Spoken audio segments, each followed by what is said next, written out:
I'm Nurse Becky here at Derry Church, and today's health topic is going to be talking about colds, flu, and viruses. Oh my. So let's talk about it.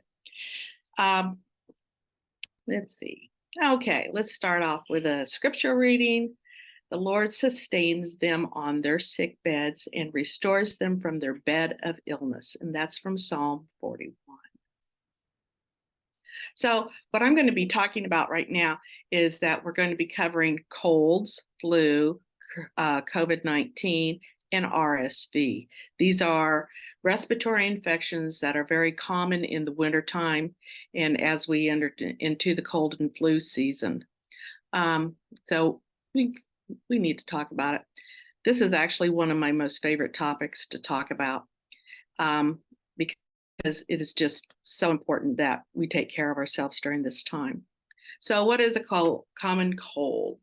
A cold is a contagious upper respiratory infection that affects the nose, throat, sinuses, and windpipe or trachea. There are more than 200 different viruses that cause the common cold, but the most common one is the rhinovirus. We call colds common because, as their name implies, they're widespread. And everybody has had a cold in their lifetime, along with other illnesses. A fun fact, adults catch 2 or 3 colds a year, while young children come down with a cold 4 more times a year. Here are symptoms of the common cold. And within 1 to 3 days of picking up a cold virus, you can get symptoms like sneezing, runny nose, headache, sore throat, cough, nasal congestion, and fever, but that's most common in children. And what causes the common cold? Rhinoviruses cause up to 50% of the common cold, and there are more than 100 different rhinoviruses. And so you've heard the saying that they can do if they can do such and such, why can't they cure the common cold? Well, this is why, because each virus would require a different vaccine or whatever, and they mutate. So anyway, there are other type of viruses that cause the cold or the coronaviruses, and there's more than 200 different viruses that can cause the common cold. And is the common cold contagious? You bet it is. Colds spread from persons to person, and you go from one infected person to another. The virus will get into your mucous membranes, the moist lining of your nostrils, eyes, and mouth. And that happens when you touch a surface or breathe moist air that contains the cold virus. And is the common cold contagious? Yes, it can be contagious for up to 2 weeks. You can even spread it a couple of days before you even have symptoms. So, but you're most likely to spread it when your symptoms are at the worst, usually about 3 to 5 days after you feel sick. The incubation period, or the time it takes between when you're infected and when your symptoms first appear, that's called the incubation period. The common cold incubation period is between, get this, 12 hours and 3 days after exposure to the virus.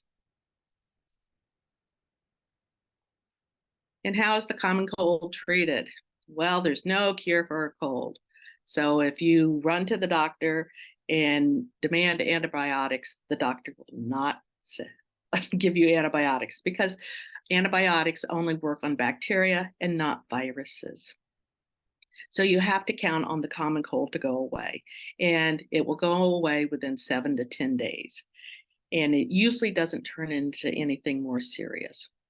My mother-in-law always used to say, if you treat your cold with medication, it will last about a week and a half.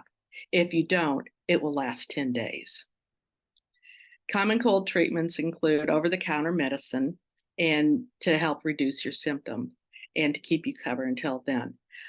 The FDA has recently just they are removing a lot of the over-the-counter cold medicines from the shelves because they have deemed them that they don't work. I have always found that the over-the-counter medicines makes me feel worse than what my cold symptoms were. So I usually don't take it. I will do saline nasal spray. And if I feel really crummy, then take Tylenol. And then in a few days, you should feel a lot more comfortable. And when should you see your healthcare provider? And if you have any of the following symptoms when you have a cold: chest pain, ear pain, high fever, asthma flare up, or difficulty breathing, or symptoms that are lasting more than 10 days, or you are getting worse. So then that's when you would call your provider. You don't have to call if you're just having. Hi. Hi. Hi. Hey, Tom, welcome. Yeah, I had technical difficulties here. We got started a bit late, so we're just talking about the cold here. So Now, am I the only one? I'm on too. Yeah. I am too. And Nancy's here. Oh, very good. Hi, Nancy. Hi there. We've doubled our attendance. Great. Nice to have you. Okay. We need a better publicist. You really do. So, well, Becky, if it's only my wife and I, you feel free to abbreviate things as much as you want. Okay. So how can the common cold be prevented? Well, I always say, wash your hands, wash your hands, wash your hands. And you especially want to be washing your hands when eating or preparing food. Also have to use the bathroom, wiping your nose, or coming into contact with anybody else who has a cold. And this is one of the hardest things for me to do, is avoid touching your face. Cold viruses spread from your mouth to your nose to your eyes. And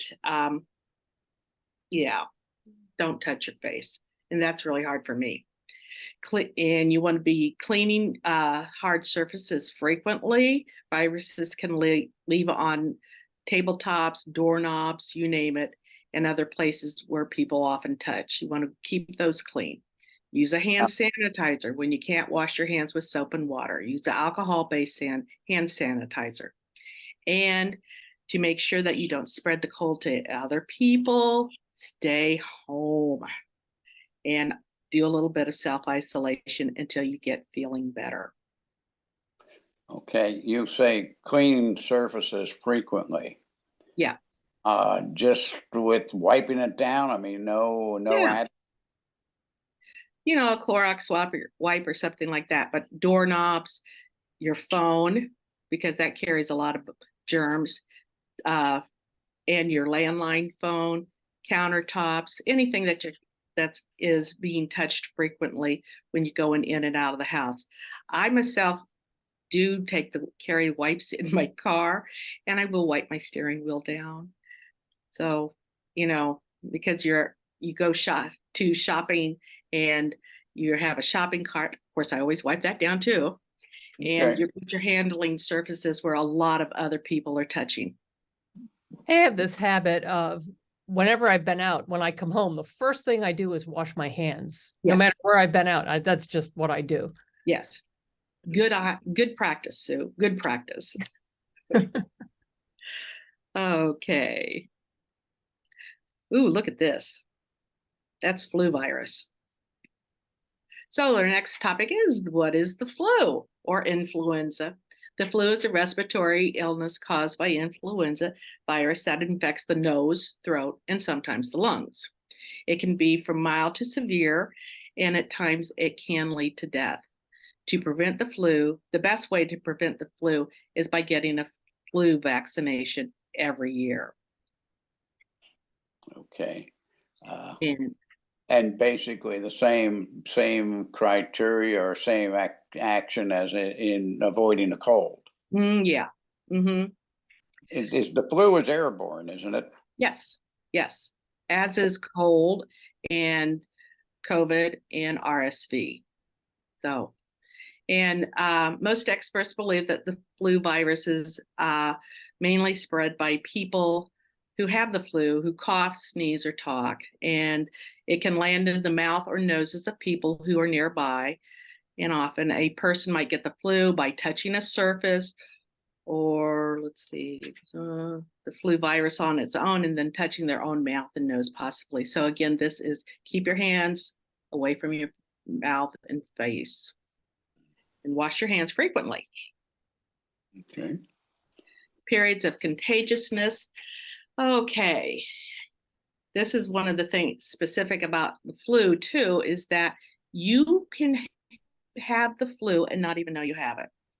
And you can spread it and you don't even know you have it. So this is why getting a flu shot is so important.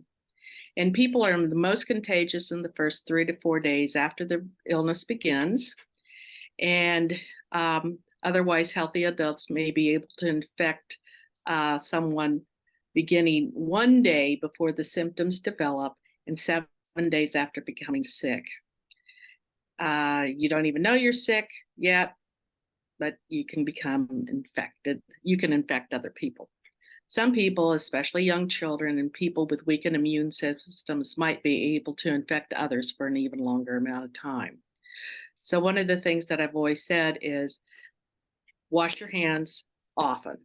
And I know that's kind of a pain, but wash your hands often or use your hand sanitizer. During the months that we are indoors, I kind of stay away from people I don't know. Of course, even people you do know can give you the flu, but just, not close contact. And just be aware of how you're feeling all the time. The onset of symptoms from when a person is exposed and infected is about 2 days, but can range from 1 to 4 days. So if you're exposed to somebody who does have the flu,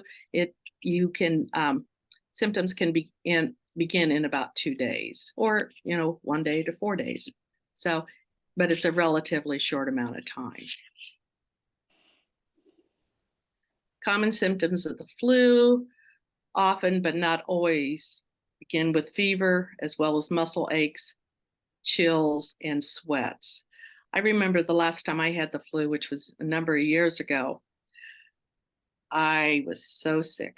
I had such a high fever and I could not keep anything down. So I couldn't even take Tylenol. And every 45 minutes I was in the bathroom barfing. And I remember coming back to bed one time after an episode, and I just laid there and I said, God, if you want to take me now, I'm okay with it. That's how bad I felt. That's a pretty severe reaction to it, though. Yeah. But I tell you, I felt so awful. Wow. And many people say that you don't have a good case of the flu unless you feel like you're going to die. Oh, wow. It's interesting to me that you're mentioning throwing up, because I don't think of that as a flu symptom for It adults. can be. It can be, though. Yeah. Yeah. But I remember just dragging myself back to bed and laying down and saying, okay, I surrender. If you want to take me, I'm okay with it. We're glad you're still around, Beckie. Yeah, I guess he didn't want to take me. Not yet. You had stuff to do. Right. So anyway, other symptoms, in my head was just pounding. Yes. Headache, dry persistent cough, shortness of breath, tiredness and weakness, runny or stuffy nose, sore throat, and eye pain. Vomiting and diarrhea are also flu symptoms, but they are more common in children than in adults. So I guess maybe I had a children's flu. And here's just a little illustration of, do you have the flu or do you have a cold? And so we have the cold with the symptoms are mild, causes mild fatigue, onset is gradual, and felt mainly in the head and nose. And influenza or the flu, symptoms are severe, muscle or body aches throughout the body. Onset is sudden, involves fever, exhaustion, and loss of appetite. And the cold and flus are both caused by viruses, and they both have stuffy nose, coughing, and sore throat. And, they're all an upper respiratory infection. Now, is it true that you get a flu shot and you can still get the flu, kind of like you could still get COVID if you've had a vaccine? It's just less symptoms, or? Okay, so the flu shot, And when I was in community health, we had a lot of people say, come and tell us that, well, every time I get the flu shot, I get the flu right afterwards.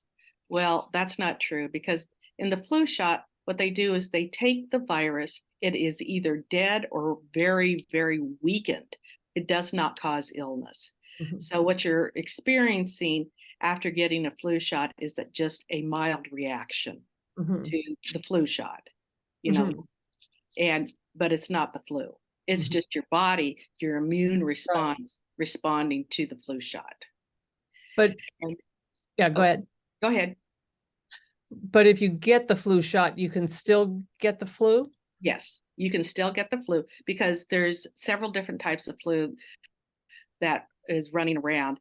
There's type A, type B, and type C. They don't usually put in the flu shot the type C influenza. So you could get that, because it's not a very common. But there's a couple of different types of A and a couple of different types of B. Now, the flu shot that is this season's flu shot, it is called a quadrivalent flu. It means that it covers 4 different flus. Now, the flu shot is not always effective, 100% effective. In fact, most time it's in somewhere between 20 to 60% effective. But it has been shown after years and years and years and years and years of studies is that it can reduce the severity of your illness. It is also more likely, if you've had a flu shot, you will not end up in the hospital, and you will not have severe influenza, but not with all people. The people who have the most severe cases are those who are immunocompromised or have other health-related illnesses, what we call comorbidities. Does that answer your question? Yeah, that does. I was just wondering, well, never mind. I'll think about that one. Never mind. Okay. And then if you have the flu and you're at risk complications, you want to talk to your healthcare professional right away. They do have antiviral medications that you can take that may shorten the length of your illness and help with any of the more serious problems. And the more serious problems are the respiratory illnesses and it going into pneumonia and get you needing hospitalization. And if you have emergency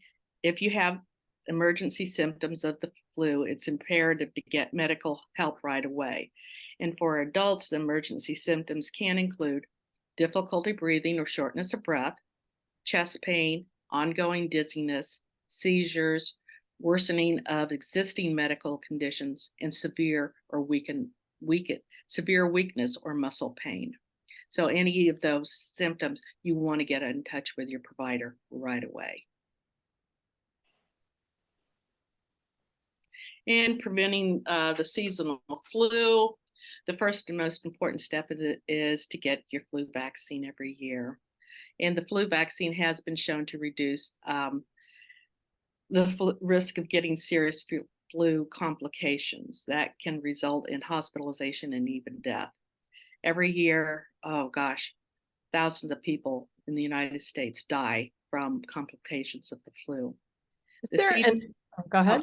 Go ahead. Is there an optimal time you should get the flu shot? Yes. We like to have everybody get their flu shot by the end of December. By the end of October, that's the optimal time, but any time during the flu season is acceptable. Mm-hmm. So they have been starting giving flu shots in September now, sometimes in August, which is a little early because the flu shot does wane in immunity after a while. So October, November is the best time to get your flu shot because then it will cover for the rest of the season. Let's see, and the CDC also recommends everyday prevention, like staying away from people who are sick, covering coughs and sneezes, and frequent hand washing. And this will help slow the spread of germs that can cause the respiratory, nose, throat, and lungs illnesses. And how can the flu be prevented? Let's go over this again. Wash your hands. Avoid touching your face. Cleaning frequently used surfaces.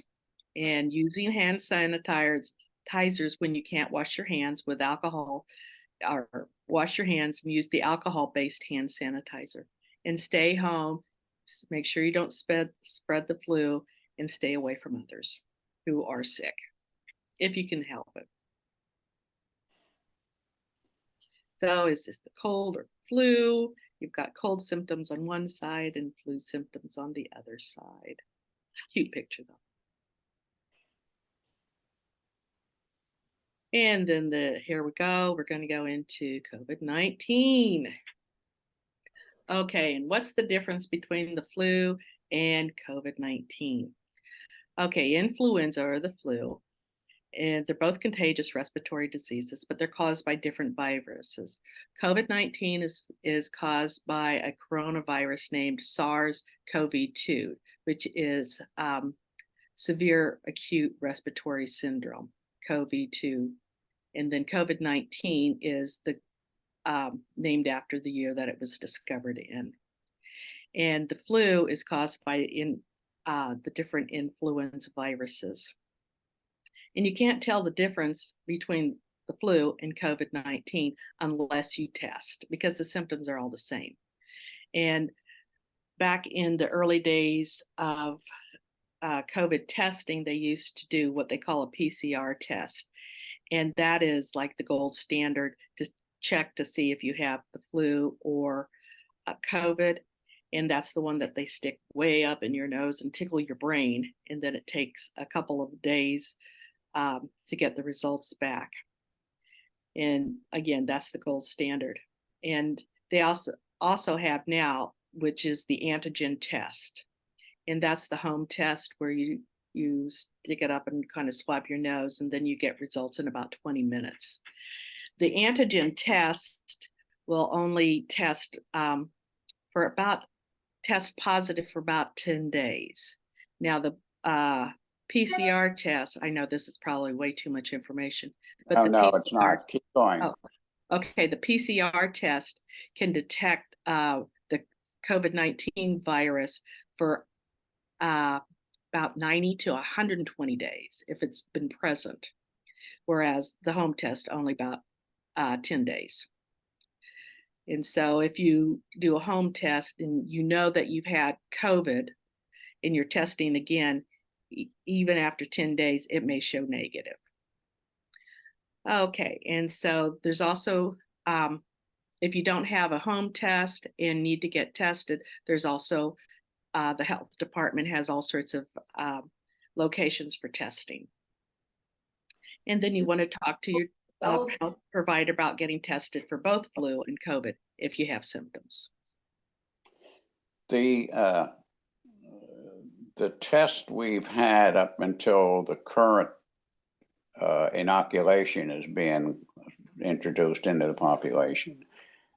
Is it correct that those tests are not valid anymore and you need new testing kits for the new stream of virus? No. From what I understand, the test kits that we got last year or Yes. last season, they've extended the expiration date to like January, February 2024. And it's all the same. What it is testing for the virus. And the viruses are basically the same, except they have mutated into a different stream. So, but they are still okay to use. I heard you can get free test kits again in the mail. Yes. You can, if you go to the I think it's cdc.gov and go look up COVID-19 tests, it tells you where you can send your email in, and they will send you 4 free home test kits. Okay. So they are available again. And if you don't do that, you can also look up and find one of the testing locations. Pennsylvania has quite a few testing locations. Is Penn State still doing testing or not anymore? I don't think they're doing the free testing like they were. Okay. Yeah, I don't think they are. Okay, thanks. Yeah. So here's a little chart of flu versus COVID-19. On the flu, the symptoms begin 1 to 4 days after exposure. COVID-19, 1 to 14 days after exposure. The cause is the influenza virus, SARS-CoV-2 virus. In complications with the flu, it's less likely to occur because of immunity buildup over time. And then with COVID-19, severe respiratory complications may come on extremely quickly. And the prevention is the flu shot. Prevention for COVID-19 is isolation and the COVID shot. And both are transmitted by respiratory droplets from an infected person, and they both can cause fever, cough, and fatigue.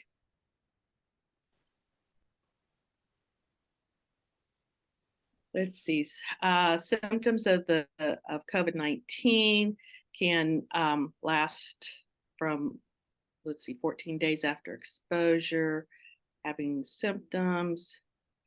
And you can have, again, like the flu, you can be contagious with COVID before you even know that you have it. But some of the symptoms are fever, cough, tiredness, and some of the early symptoms of COVID might be the loss of taste or smell. We always use that as kind of a marker. If you lose your taste or smell, you most likely do have COVID. It doesn't usually occur in other illnesses, but it sometimes can occur if you have a really bad cold.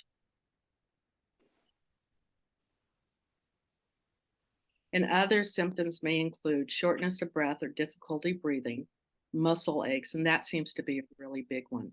Chills, sore throat is one of the hallmarks, runny nose, headache, sometimes chest pain, sometimes pink eye, nausea, vomiting, diarrhea, and a rash. And when to see the doctor. And if you have COVID-19 and you've been in contact with somebody who's been diagnosed with COVID-19, you might want to get a hold of your healthcare provider right away to see what they recommend. Your healthcare professional will probably recommend that you start testing for COVID. And if you have emergency COVID-19 symptoms, seek medical care quickly. And these would include trouble breathing, constant chest pain or pressure, trouble staying awake, new confusion, pale, gray, or blue-colored skin, lips, or nails. And let's see, what else did I want to say about this? I'm in trouble then. I have new confusion daily. Well, as long as it's, on a regular basis, I guess.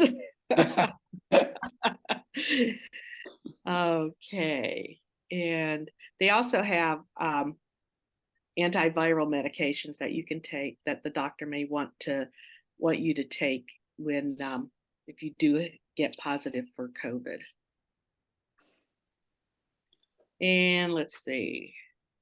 The COVID-19 virus is spread mainly from person to person in close contact. The virus spreads by respiratory release when someone with the virus coughs, sneezes, breathes heavily, sings, or talks. These droplets can be inhaled or land in the mouth or a person nearby.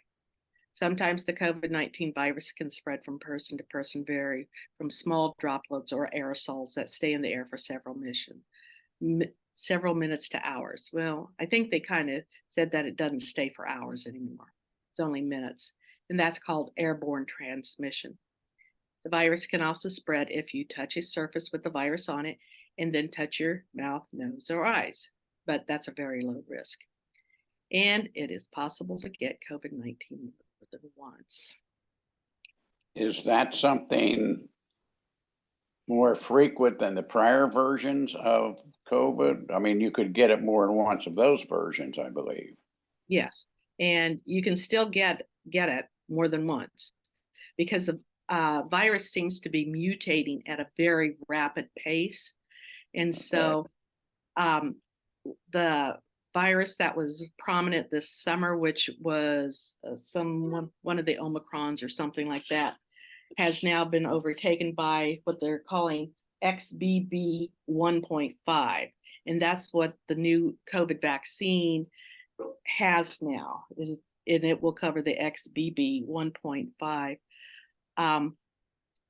The COVID vaccine is important because it does help reduce the symptoms of COVID, and that's what we want. And it will decrease the chance of someone landing in the hospital with severe illness.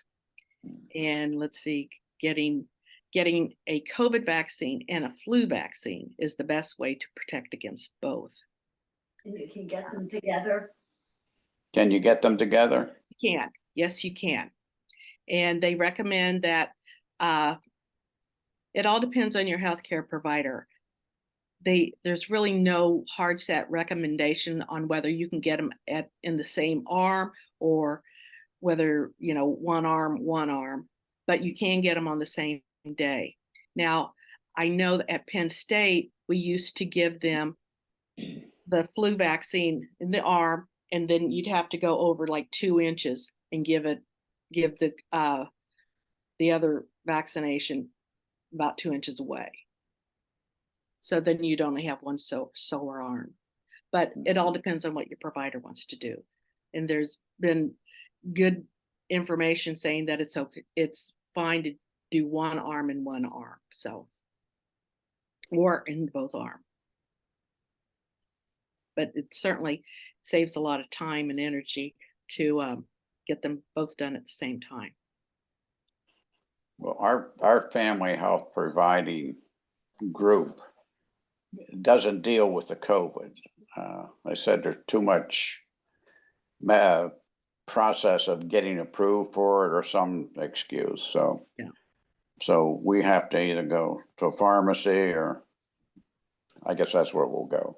That's what I heard too, but I heard it's kind of hard to come by the COVID one. Is it hard? Is there not much availability of it, Right. or?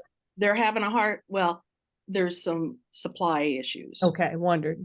Yeah. And they're out in some areas, but not in others. And Just keep checking, I guess. Right. Keep checking. And one of the things that has changed this year is that the vaccine is not being paid for by the government.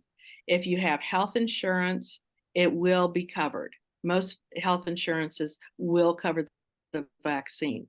If you don't have health insurance, there's what they call a bridge program, and you can go into the health department or the COVID, vaccine locations and get your COVID shot there. Pharmacies are not doing it so much anymore because of the insurance, red tape, and everything else like that. At least that's what I understand. And I'm sure, but there are probably other pharmacies that are. So you just have to check and see. Yeah, our pharmacy is, although they're having trouble apparently getting a stock of the vaccine. Yeah, I read something that, let's see, it was from September 25th, which was just Monday. And Monday. Yeah, Monday.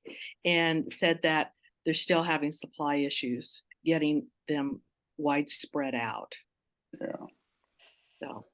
So again, to prevent the spread of COVID and prevent, you getting it, again, wash your hands, avoid touching your face, clean frequently used surfaces, use your hand sanitizer. I've seen this slide before. Yeah, yes, you have. Because it's all the same. Hey, got you. I think it's starting to sink in. Yes. Driving home that point. Wash your hands. We're not yet in the mask. Right. Okay. Right. Okay. So, now we're not done yet, Tom. I know. I was going to ask something, but go ahead. That's nice. No, go ahead. Go ahead. That looks like one of our, out something with Jupiter or somewhere. It does, doesn't it? Yeah. Okay, now the next stop here is respiratory syncytial virus, or RSV. And that is again, a respiratory infection that causes cold-like symptoms. RSV affects the lungs and the respiratory tract, and it's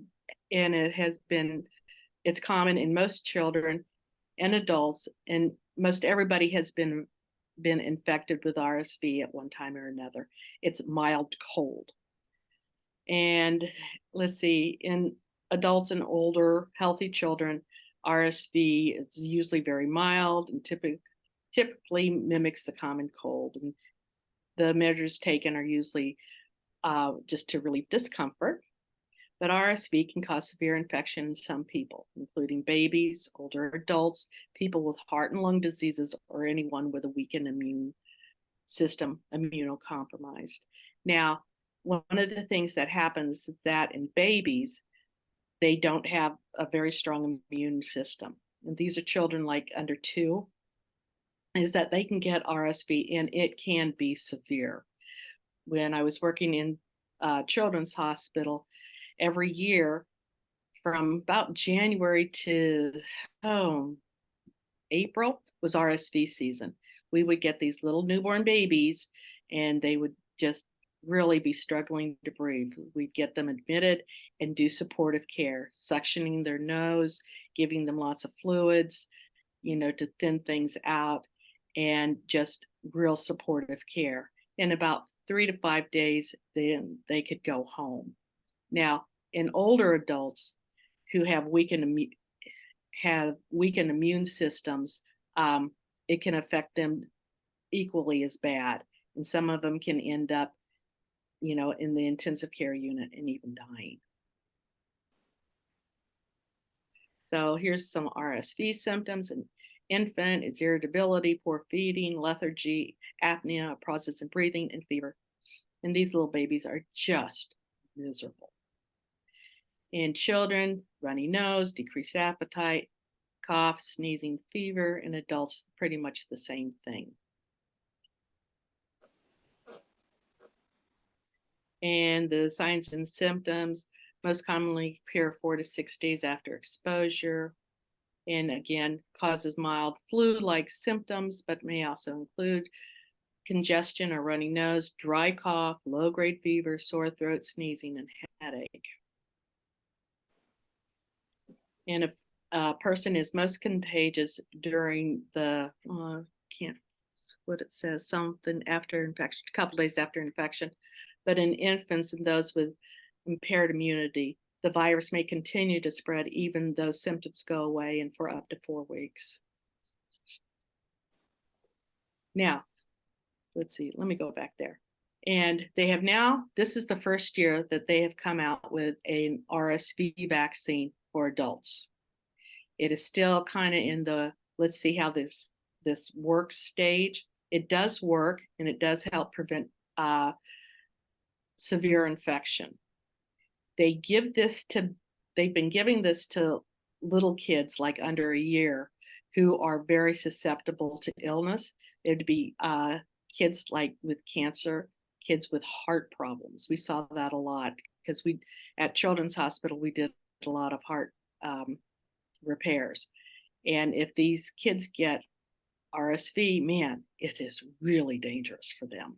Very, very dangerous. And with the older population too, it can be very dangerous. So anyway, they do give the vaccine.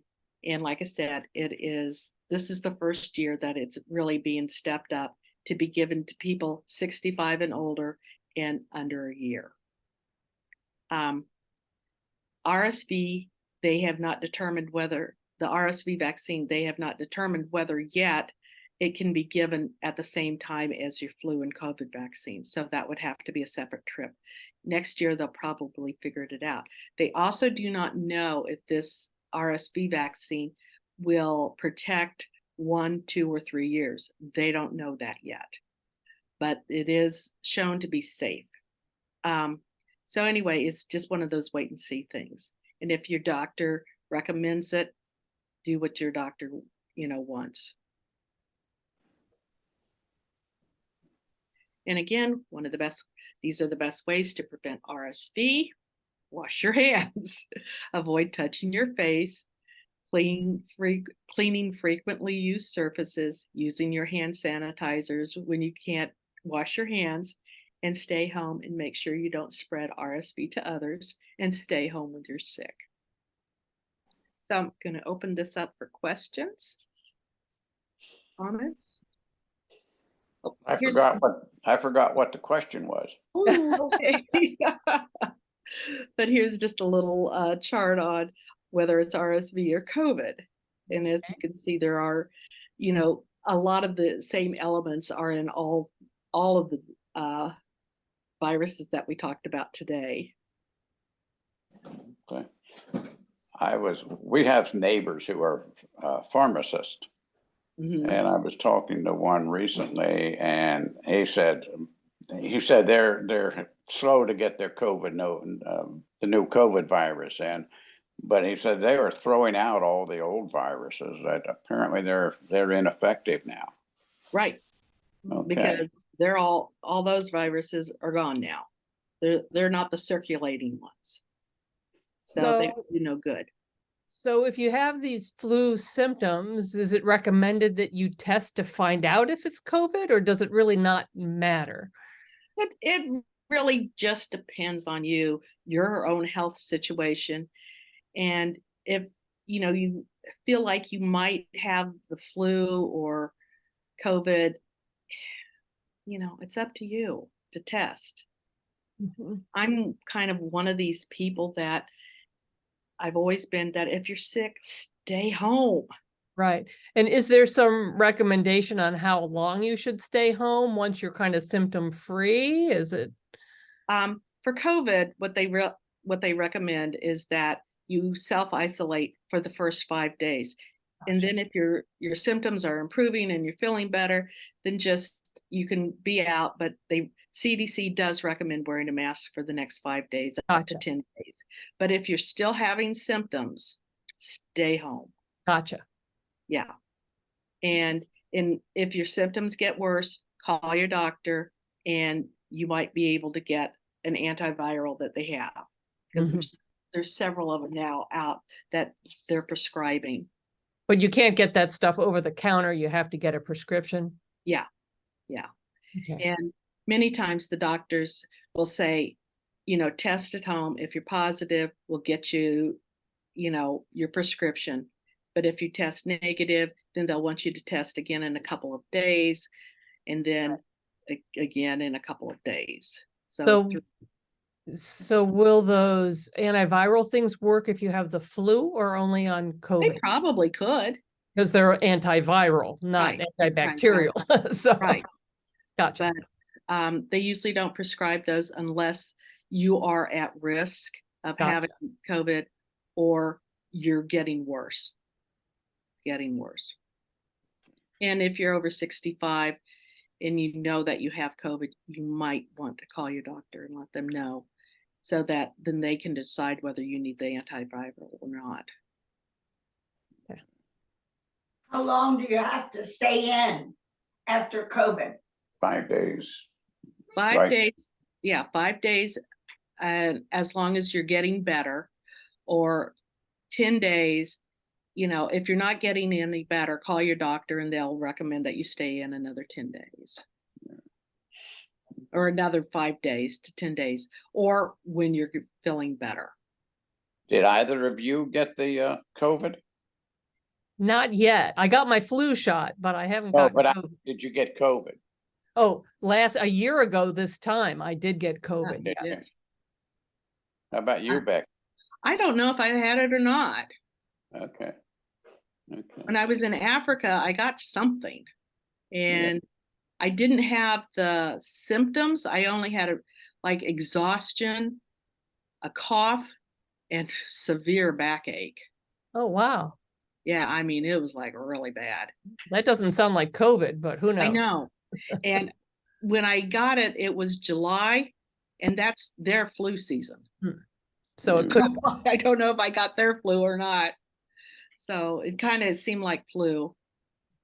What if you're traveling and you get something like this? What do you do? Oh, good luck. Good luck. Okay. All right then. Yeah. Thanks for that. I'll call you. Well, when let's see, this past, what was it, August, my sisters and I and other family members and friends, we took a cruise to Iceland, and there was 13 in our party. Well, 7 of them came down with COVID During the trip. during Oh. the trip. And it was at the tail end of the trip, but nobody had tests, so they didn't know. But then when everybody got home and whoop, whoop, whoop, I'm positive, I'm positive, I'm positive. And one ended up in the hospital, but he already had a lot of comorbidities and he was kind of fragile anyway. And then my sister, who has some heart issues, she called her doctor right away and was started on antiviral meds. And then the other people, they didn't need any meds or anything. They recovered in about 5 days. They said it was more like a mild cold. So, And Beckie, tell us why you didn't get it. because I washed my hands. Yes. And I brought my Clorox portable wipes and I wipe everything down. You used your hand sanitizer. And I had my hand sanitizer, which I carry on my purse and on my backpack everywhere. So, yeah. And I did not get it. All right. Neither did Diana, because I made her wash her hands and wiping everything down, especially on the airplane. I'm kind of nutty about that. That's great. But I don't want to be sick. But, you know, if you do get sick and feel really bad, then you're going to have to find some sort of clinic to go to get treated. Yeah. Sounds good. Yeah. You know, when you could get these free government test kits last year, or when Mm-hmm. we ordered them. I don't know exactly where they came from, but we have Medicare, so we see statements of Medicare charges and payments. Mm-hmm. Almost 9 months later, I start seeing on our Medicare statements COVID-19 test kits, or not COVID test kits, 4 times Wow. from different parts of the country, Huh. and they weren't any of the dates that we had requested the test. Wow. So it ended up the Medicare fraud department Yeah. is looking into it. Wow, that's crazy. It is, but yeah. Yeah. So Anyway, you can get 4 more test kits if you go to, like I said, I think it's CDC or COVID-19. I threw a link in the chat. If you open up your chat, you should be able to get the link. and I think I just had an email from somebody, or saw an email that gave the site too. So Yeah, it's being all over the place. Easy to find. Yeah. Yeah, easy to find. What is it? Sue put a link on. It's oh no, actually it's through the post office, interestingly, Is where you it? can sign up. Yeah. Yeah. Place your order for free at home and it's special.usps.com/test kits. Huh. Because I just saw one on the CDC. Yeah, it directs you to the post office site to Okay. enter your address and then they'll ship it. Yeah. So Yeah. you can get them free. We'll order it. Yep, go for it. So Yeah, might It's as been well. great. Thank you, Beckie. Well, you're welcome. And thank you for coming. So we did better publicity here. What are we going to do? Right. So I think a number of people said they weren't able to come today and they wanted to watch it online. So this has been recorded and I'll post it later today and they can watch it when it's convenient. And maybe we need to think about a different time of day or a different day of the week to just test and see if that works better for people. I don't know. Well, Beckie and I'll have to talk and see. Well, I did ask Stephen last week. I suggested that maybe he mention it during the Sunday service. Yeah. And he said, sounds good, but he didn't do it. Yeah. He's got a lot going on. So, yep, a lot to think of. So, yeah. Okay. Well, it's worthwhile. So I hope we can keep it going. Great. I'd like to. Yeah. As long as Beckie's in, we'll find a way. All right. Well, thank you very much. Thank you, everyone. Well, I hope this answered some questions and cleared some things up. Yeah. Very good. And some different information. Okay. Well, thank you again and have a good day. Thank you. You.